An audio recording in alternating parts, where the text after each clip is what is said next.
A part of the reason this is so important is because the United States remains the one indisputable nation in world affairs. I say this all the time. After 8 years, I have not gone to an international conference, summit, meeting where we were not the ones who made the agenda possible, even if we weren't hosting it. We have more alliances with other countries than anybody else, and they're the foundation of global stability and prosperity. On just about every issue, the world looks to us to set the agenda. When there is a problem around the world, they do not call Beijing or Moscow, they call us. And we lead not by dictating to others, but by working with them as partners, by treating other countries and their peoples with respect, not by lecturing them. This isn't just the right thing to do. It's in our self-interests. It makes countries more likely to work with us, and ultimately it makes us more secure. So we need smart, steady, principled American leadership. And part of leading wisely is seeing threats clearly.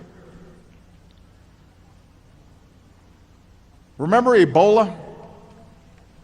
That was a serious threat, and we took it seriously. But in the midst of it, there was hysteria. Flights must be banned. Quarantine citizens. These were actual quotes. Seal the border. And my favorite, remove Obama, or millions of Americans die. That's an actual quote. The thing is, when we panic, we don't make good decisions. So with Ebola, instead of responding with fear, we responded with facts and responded with science and organization. And thanks to a coordinated global response enabled by the American military and our medical workers who got in there first, we stopped the spread of Ebola in West Africa and saved countless lives and protected ourselves.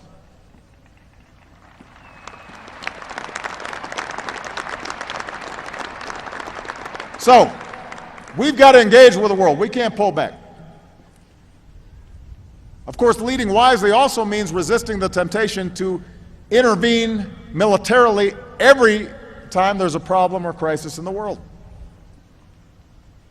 History is littered with the ruins of empires and nations that overextended themselves, draining their power and influence. And so we have to chart a smarter path.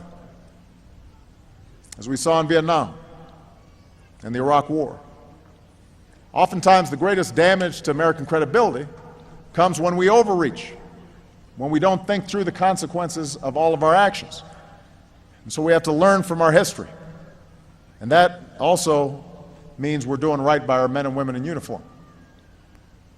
So cadets, in your positions of leadership, you will be called upon to sustain this balance, to be hard-headed and big-hearted, guided by realism and idealism, and even when these forces are sometimes at odds.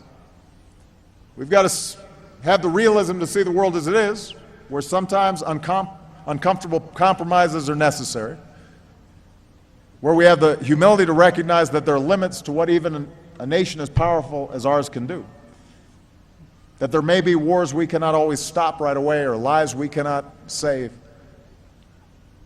But we also need the idealism that sees the world as it ought to be, a commitment to the universal values of democracy and equality and human rights, and a willingness to stand up for them around the world, not just when it's easy, but when it's hard, because that's who we are, and that's American leadership.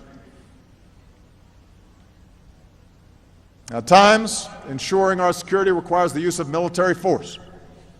That's the third lesson I want to discuss. As Commander-in-Chief, I have not hesitated to use force unilaterally where necessary to protect the American people. Thanks to our military, intelligence, and counterterrorism professionals, bin Laden is gone. Anwar al-Awlaki, a leader of the al-Qaeda affiliate in Yemen, is gone. Ahmed Abdi Godani, the al-Qaeda leader in Somalia, he's gone. Ahmed Abu Khattala, accused in the attacks in Benghazi, captured. Mohammed Mansour, the leader of the Taliban, gone. Leader after leader in ISIL. Haji Muttaz, their number 2. Mohammed Emwazi, who brutally murdered Americans. Abu Nabil, the ISIL leader in Libya, all gone. Abu Dawood, a leader of their chemical weapons program, captured. The list goes on, because if you target Americans, we will find you and justice will be done and we will defend our nation.